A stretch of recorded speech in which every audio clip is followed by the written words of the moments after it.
Salut la famille, c'est comment? Ouais, c'est le H. Je dois mettre le gros français de côté. Et puis on se comment dans le jargon nouchi. Donc c'est très important. Donc voilà, c'est un peu pour dire que comment il faut contrer les attaques sur les réseaux sociaux. Prendre ça à bon cœur, parce que si tu prends pas à bon cœur, ton gourmet va être trop fort.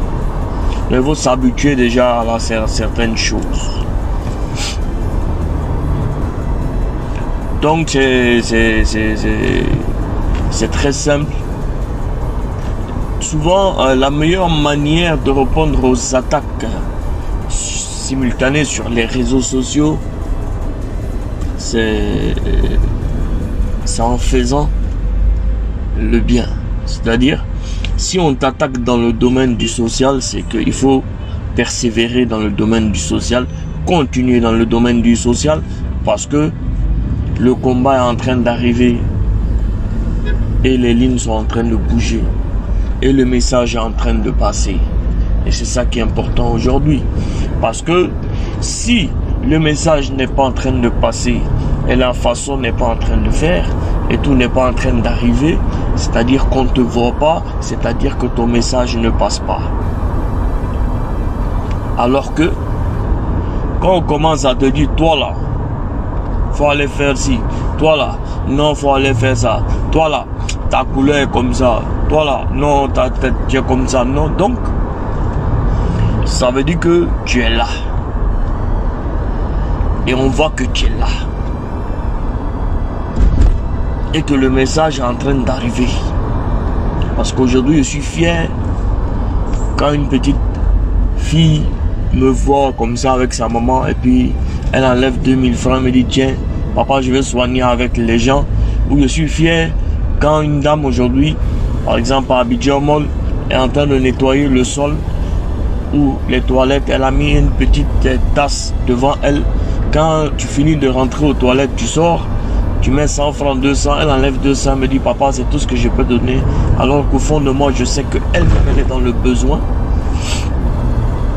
Ça veut dire que le message est en train d'arriver. Et quand le message arrive, quoi, c'est quand ton nom est partout. Donc c'est de la même manière, les gens vont me prendre. Ceux qui ne te connaissent pas, mais qui te jugent dans l'apparence,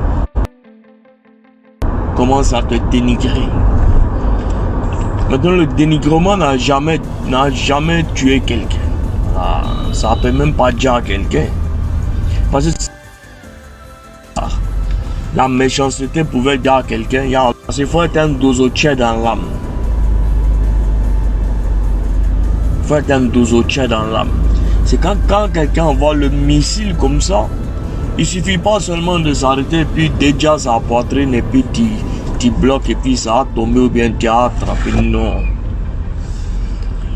Ça c'est la première phase où quand quelqu'un envoie le missile, quand tu t'arrêtes et puis tu bloques avec ta poitrine et puis tu secoues ça, ça tombe. Ça c'est la première phase. Ça veut dire que tu commences à comprendre comment amortir les coups.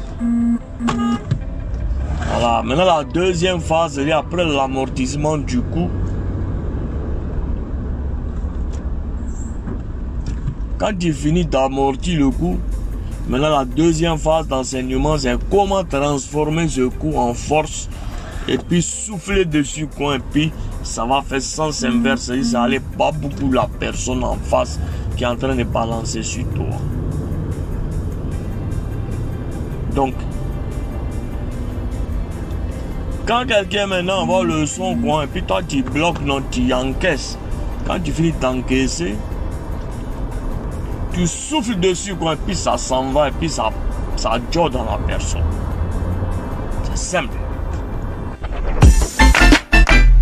Et international. Nous sommes sur le site de Rascom, les 10 hectares que le village d'Akwedo a concédé à l'État de Côte d'Ivoire depuis 2005 sous réserve de dédommagement. Au jour d'aujourd'hui, nous sommes au 3 mars 2020. Au moment où je vous parle, aucun dédommagement de l'État n'a été fait sur ce site-là. Et ils sont venus, vous voyez le décor, ils sont venus tout démolir. Ils n'ont épargné aucun bâtisse. Donc ce que nous disons, la communauté d'Akwedo est vraiment meurtri dans son âme. Et la communauté d'Akwédo est venue invoquer les mânes de nos ancêtres pour que ceux qui nous ont déposé de cette terre, ceux qui veulent nous exproprier là, trouvent malheur en chemin, même s'ils sont au sommet de l'État. Et c'est ce que le doyen du village lui-même s'est déplacé pour venir faire. Il faut le dire, Akwédo est un village très cosmopolite et ouvert. Nous avons abrité la décharge publique d'Akwédo pendant plus de 54 ans. Nous avons payé le lourd sacrifice, le lourd tribut. Nos parents sont morts. Aujourd'hui, c'est un village de jeunes. Nous pensons que l'État ne peut pas être assez ingrat jusqu'à ce niveau-là. Nous étions en pourparlers avec l'État. On nous a demandé de déposer des documents pour qu'on puisse nous dédommager. Ces documents, nous avons déposés depuis le mois de novembre 2019. On attendait le retour de l'État quand brusquement, n'est-ce pas, les 27 et 28 février, ils sont venus tout démolir, sans aucun dédommagement. Nous exigeons un dédommagement immédiat. Si tel est que le site qui doit revenir à Rascom, que nous avons accepté depuis plus de 15 ans, sous le président que nous connaissons, le président Gbagbo, nous avons accepté de donner ce site à l'État. Mais en retour, l'État devait nous faire cette grâce. Et puis, on ne peut pas se comporter comme, avec la population d'Akwédo comme si c'était toute autre population. Je vous ai dit que pendant plus de 50 ans, nous avons supporté les préjudices, les conséquences de cette décharge sauvage. Aujourd'hui, ce n'est pas par l'ingratitude qu'on va nous répondre. Nous allons utiliser toutes les voies possibles. La voie de la justice, pour nous faire entendre. Même la voie de la violence, nul n'a le monopole de la violence sur la terre. Ils sont venus nous mater. Ils sont venus nous déposséder de tous nos biens. Les pauvres femmes qui n'avaient que pour activité le commerce, aujourd'hui sont dans la rue. Et elles pleurent. C'est ce cri de cœur-là que nous sommes venus faire sur ce siren. Et nous allons appeler nos ancêtres à la rescousse pour que cette terre-là ne soit pas prise gratuitement. Et on met quiconque à défi de le faire sans l'avis de la communauté villageoise. La parole doit revenir au doyen du village qui va évoquer les mannes. Et à la suite du doyen, nous allons visiter le site, nous montrer que le site là nous appartient. Personne n'a vendu le titre. On n'a reçu aucun sou sur ce site. Merci beaucoup. Donc,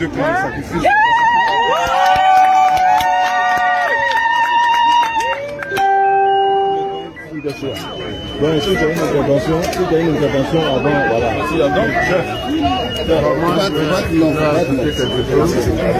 Parce que ce site-là, quand nous étions au pouvoir, c'est-à-dire la génération Nyando, nous avons initié un lotissement. Ça a été fait. Il y a une partie qui a été approuvée et une partie, l'État a demandé 46 hectares pour faire, je ne sais quoi maintenant, c'est une opération immobilière qu'ils ont fait là-dessus. C'était ATCI. L'État de Côte d'Ivoire devait être reconnaissant vis-à-vis du village d'Akwédo. Parce que nous avons trop donné à ces pays-là.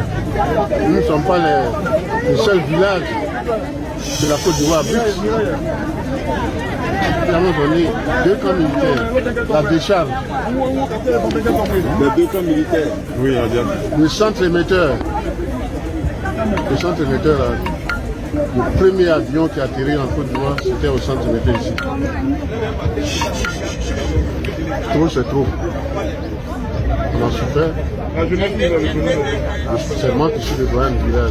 Je n'ai même pas encore 80 ans. Dans d'autres villages, vous trouvez des gens qui ne peuvent même pas marcher. Ils sont doyens. La décharge et le déchet toxique a tué tous nos parents.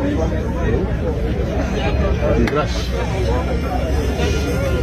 Même si on a fait, c'est une promesse, ce n'est pas une vente. Une promesse, ce n'est pas une vente. Hein. On ne vend plus même. Le président Gbagbo est venu s'agenouiller devant nous. Qu'on ne puisse pas déplacer le siège de Rascom. Il veut que le siège reste en Côte d'Ivoire. Nous l'avons accepté parce que c'est notre président. Il est témoin. Hein. Les engagements n'ont pas été pris. Mais ce nouveau gouvernement-là, tout ce que Gbagbo a dit que ça n'a pas été budgétisé. Ce site-là, c'est Gbagbo qui a demandé, c'est pas eux. Ils n'ont pas arrêté. Quand nous sommes chez nous, nous n'avons pas autre chose que ça. Autre chose que ça. Toutes nos terres sont parties. Ils n'ont plus de café et cacao. Le peu qui nous reste là, qui nous reste. On peut dire au président de la République, l'opinion internationale et nationale, que ce pays-là, ces 10 hectares-là ne sont pas vendus. Qui dit ça là? Merde alors.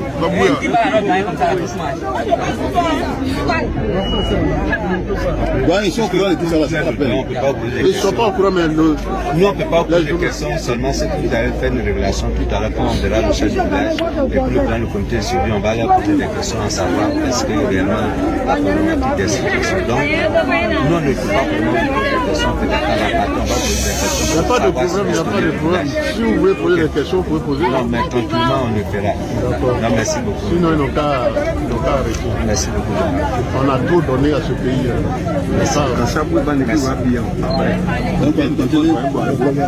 Papa, tu n'as rien ajouté. Le génie, voyons parler, personne ne parle. Ok, dans l'hôtel, c'est pas mon volet.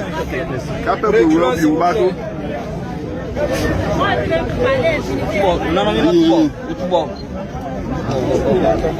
Ouais, c'est pour 10 hectares. Donc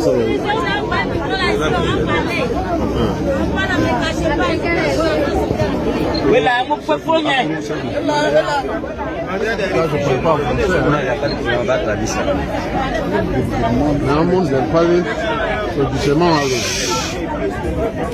Non, toi, c'est le moment où l'eau est pour le corps. Même temps que attends, on va coucher l'eau. Il y a le monde qui c'est l'eau simple.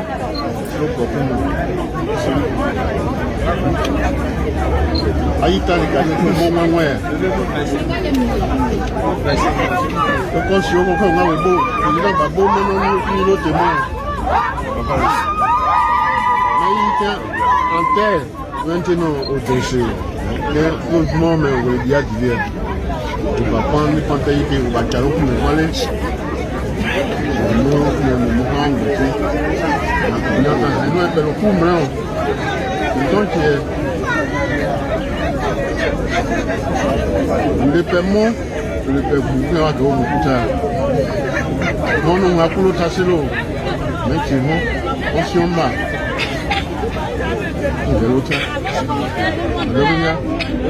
Après, tu n'es pas pour moi. C'est le lot, pas les lots, il n'y a pas d'eau. Il y a bon.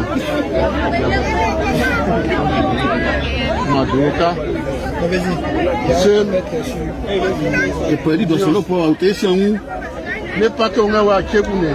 Oh, un tabou, mais si tout va qu'on est derrière. Le mot, l'autre, nous ça a poussé l'eau. Même quel autre mort, l'homme l'autre, il n'y a pas d'eau, il n'y a pas l'eau. Il n'y a pas l'eau. Il y a tout assez. Et l'eau, il tasse l'eau. Mais par que même un monde, même maintenant, un kilo trop. On gagne l'autre. On gagne l'autre. C'est parce qu'on va attendre. On va attendre. On va perdre. On va gagner, on va gagner. Le bolo ita mwen ne pas na mon de kwale wo yike woni hotel ntu uta le pakement ta inte don ne amanani don buwa manena on fait maintenant on fait maintenant tu le monde amen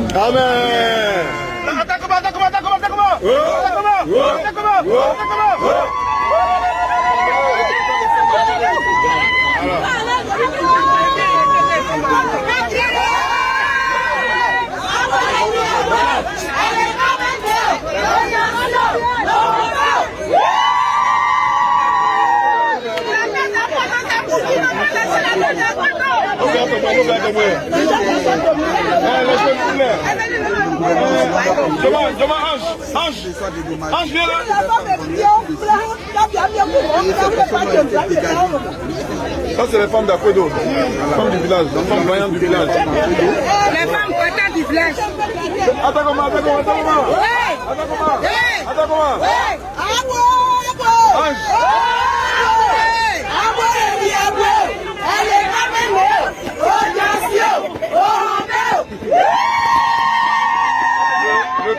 jeunes.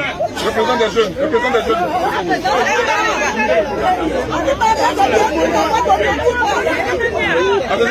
Attendez. Voyez.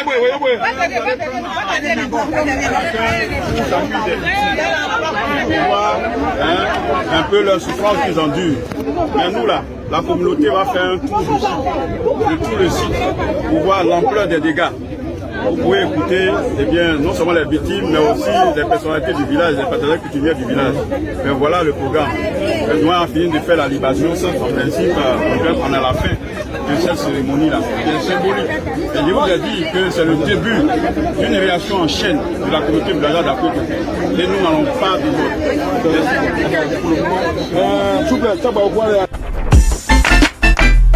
À 17h36, le directeur général de la télévision lui-même m'a joint pour m'annoncer que le débat était reporté.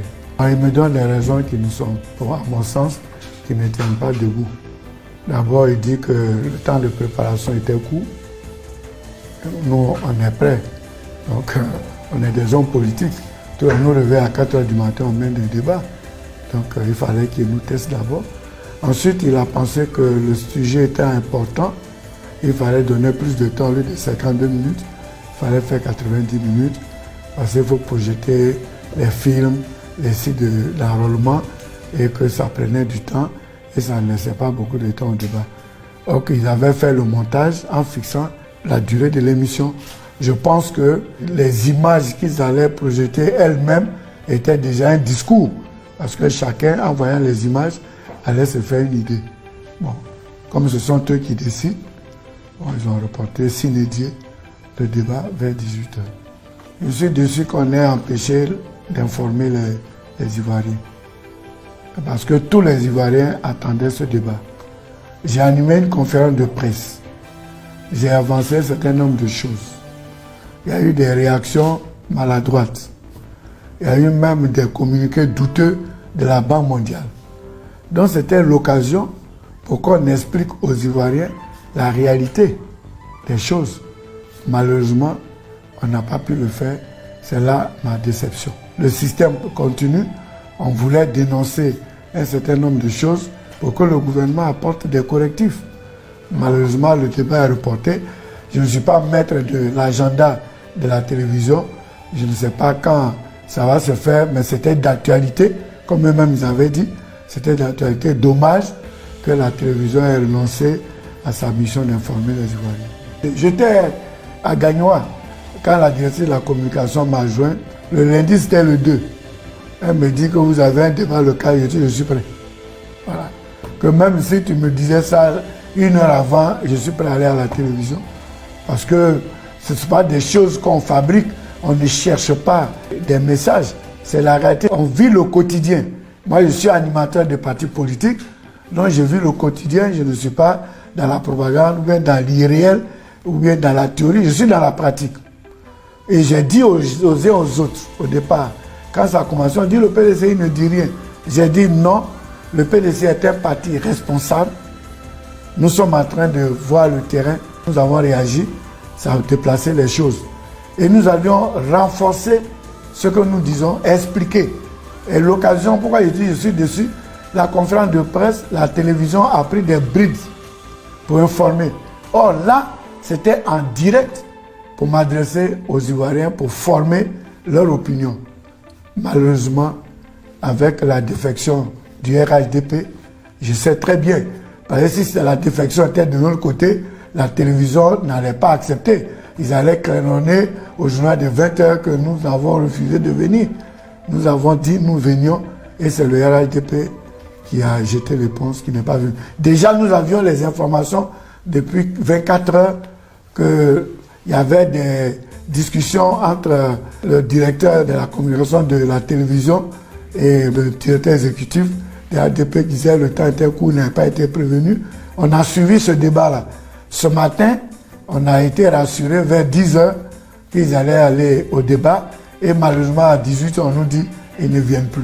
Bon, donc, c'est la déception. Dommage, à la prochaine fois.